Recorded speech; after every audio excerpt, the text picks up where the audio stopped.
and maaari din kayong maka-experience ng mga blessings in disguise. May mga losses kayo. Ito yung mga experience in disguise, blessings in disguise. May mga losses. Ibig sabihin, may mga mawawala sa inyo, mga kapiksi. Pero yung mga mawawala sa inyo, mas maganda yung kapalit, no? Mas okay yung kapalit ng mga mawawala sa inyo. So, expect nyo na yung mga losses nyo, guys. Sometimes talagang nagkakaroon ng divine intervention. Ibig sabihin, nakikilam yung mga spirits, mga kapiksi, yung divine.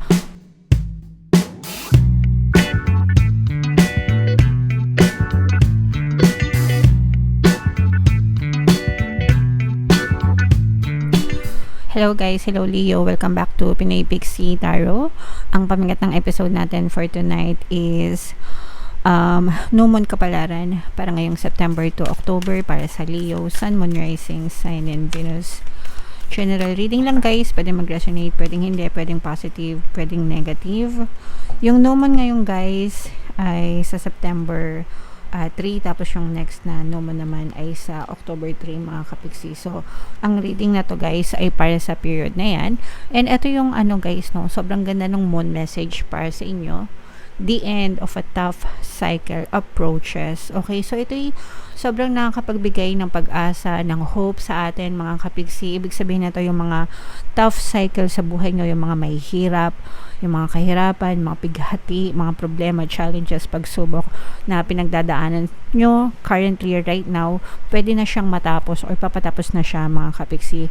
Pwedeng nandun na kayo sa buntot, pwedeng nandun na kayo sa dulo mga kapiksi, pwedeng nalampasan nyo na yung climax, no? So, sometimes pag nakalampas na sa climax, medyo nakakahinga na ng maluwag, di ba?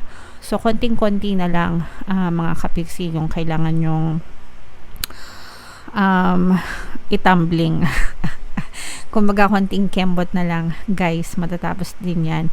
Ang importante is huwag kayong susuko guys, no? Kung currently ay may mga pagsubok kayo, wag kayong susuko, wag kayong magpapadala sa mga pagsubok mga kapiksi. Okay? Attune to the moon guys, release control and trust the universe, no? So ipaubaya nyo na lang guys kay universe yung lahat ng pwedeng mangyari sa buhay nyo, basta alisin nyo yung mga negative emotion sa puso nyo and magpasalamat kayo sa lahat ng nangyayari sa buhay nyo. Whatever happens, whatever kung ano man yung pinagdadaanan nyo, positive man or negative, kasi lahat yan may lessons, lahat yan may blessings na kaakibat sa buhay nyo guys. Okay? For some of you, additional meanings nitong card, a professional project may be ending now. So yung mga project, kung meron kayong mga professional na project, let's say for example mga freelancers kayo, ganyan, mga contractors or catering to mga clients, ganun yung trabaho nyo, form of income nyo. Pwedeng natatapos nyo na yung mga projects sa deadline, ganyan, and pwedeng magkaroon na ng panibago or kapalit na proyekto or kapalit na client na isa-serve kayo mga kapiksi. Okay? You have to admit if you have been overly hard-headed or hard-nosed. Ibig sabihin, kailangan yung aminin, guys, kung matigas ba talaga yung ulo nyo. Okay? Sometimes kasi ganun lang talaga no?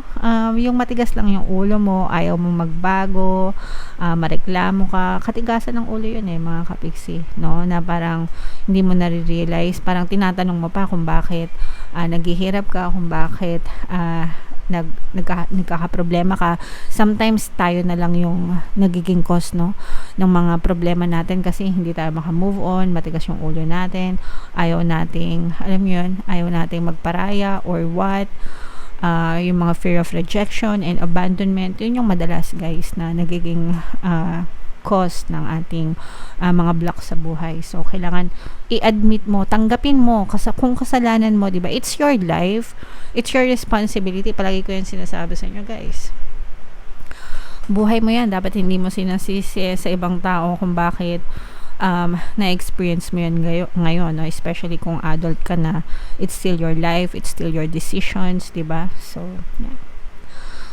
find a balance between personal and private lives, no guys. Kailangan meron kayong limitation pag trabaho, pag negosyo, pag personal, wag paghaluin, mga kapiksi, okay? And this is the best time for you to stop fearing the worst, no? Alisin yung mga takot, yung mga duda.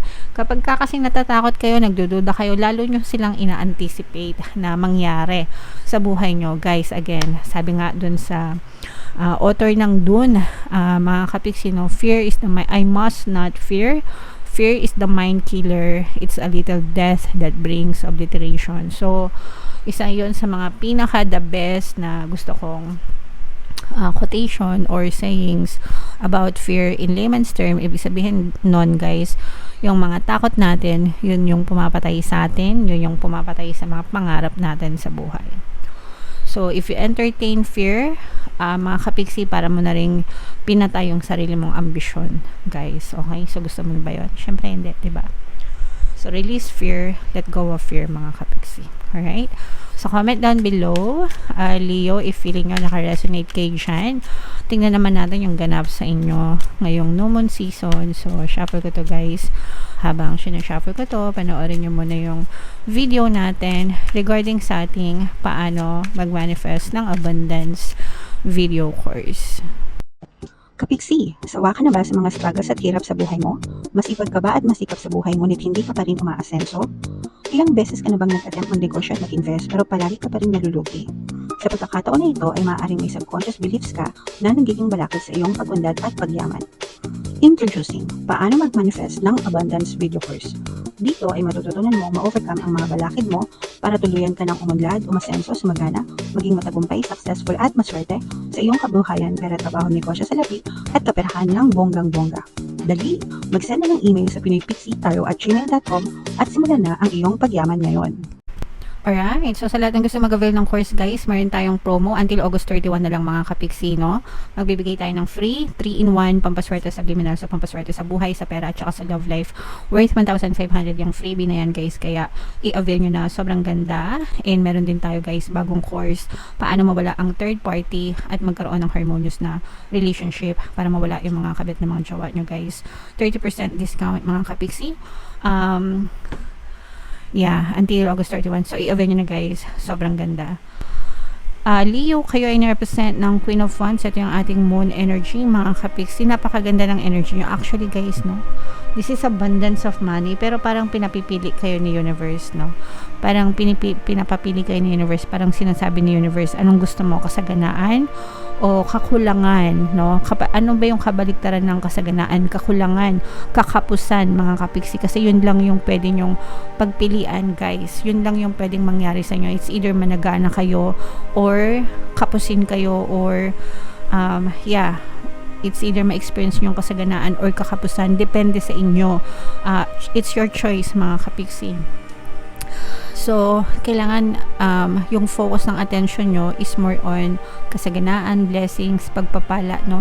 If na-experience nyo tong mga problema na to, tong mga challenges na to, tong mga kahirapan sa buhay, kayo lang din yung susi, guys, para managana kayo sa buhay.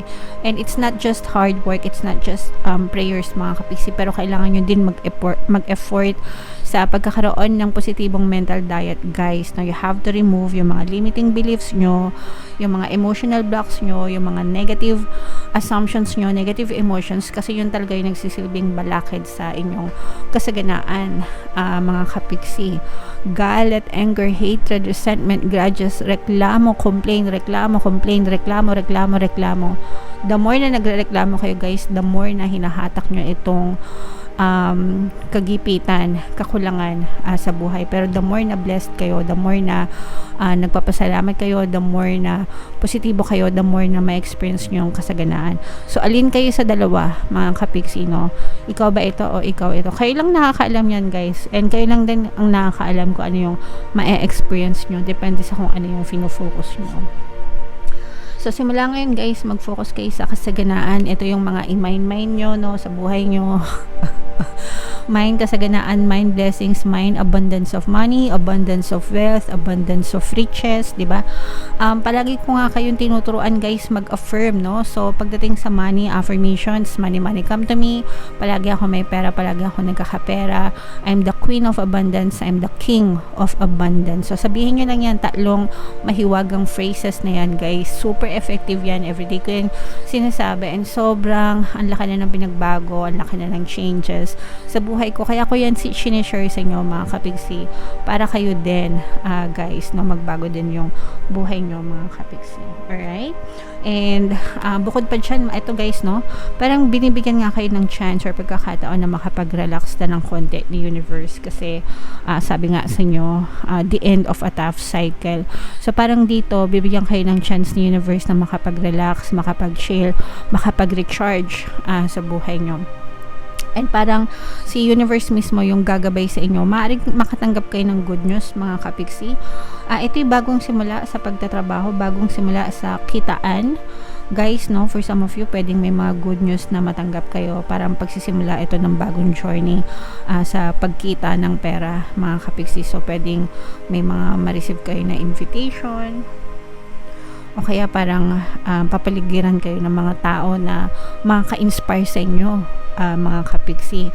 Parang sila yung makakapagbigay sa inyo ng tamang kaalaman ba, no, para lalo pang maging masagana yung inyong kabuhayan. Ayan, no, magle-level up yung inyong kabuhayan guys. So this is more on level up. So I'm sensing na dito kayo papunta, itong kagipitan, I'm sensing na ito yung tough cycle sa buhay nyo. Sabi nga ni universe, diba, end of a tough cycle, and dito magsisimula magkaroon ng kasaganaan yung kabuhayan nyo, magsisimula mag-level up kapag kayo ay medyo kalmado na, recharge na mga kapigsi. Parang you're taking ownership, no? Parang yung iba nakikita ko dito na mas naging responsible na kayo sa pagkilos, sa paggawa mga kapigsi, and maaari din kayong maka-experience ng mga blessings in disguise. May mga losses kayo. Ito yung mga experience in disguise, blessings in disguise. May mga losses. Ibig sabihin may mga mawawala sa inyo mga kapigsi. Pero yung mga mawawala sa inyo, mas maganda yung kapalit, no? Mas okay yung kapalit ng mga mawawala sa inyo. So expect nyo na yan mga losses nyo guys. Sometimes talagang nagkakaroon ng divine intervention. Ibig sabihin nakikialam yung mga spirits mga kapigsi, yung divine, para alisin yung mga unwanted, unnecessary na tao, bagay, sitwasyon sa buhay nyo na umaagaw ng energy nyo, no? Parang aalisin sila para makapag-focus ka dun sa gusto mong gawin, and ito yung magdadala ng more blessings sa inyo guys. Okay? So ito yung mga blessings in disguise. I-mind nyo na yan guys sa comment section. Mind blessings in disguise, kasaganaan, pagpapala, level up. So yan yung mga i-mind nyo guys sa comment section. Okay? And wag nyong kalimutan makinig ng mga pampaswerte subliminals natin para talaga pang lalo pang umunlad, umasenso at sumagana ka sa buhay mo. Ito yung ating playlist guys, lagay natin dito para makatulong sa inyo. And ito naman yung ating success stories ng paano mag-manifest ng abundance video course. Click here to subscribe guys, and click here to join our membership program. Thank you for liking, sharing, and subscribing, and see you again next time. I love you all guys. Have a nice day. Bye bye.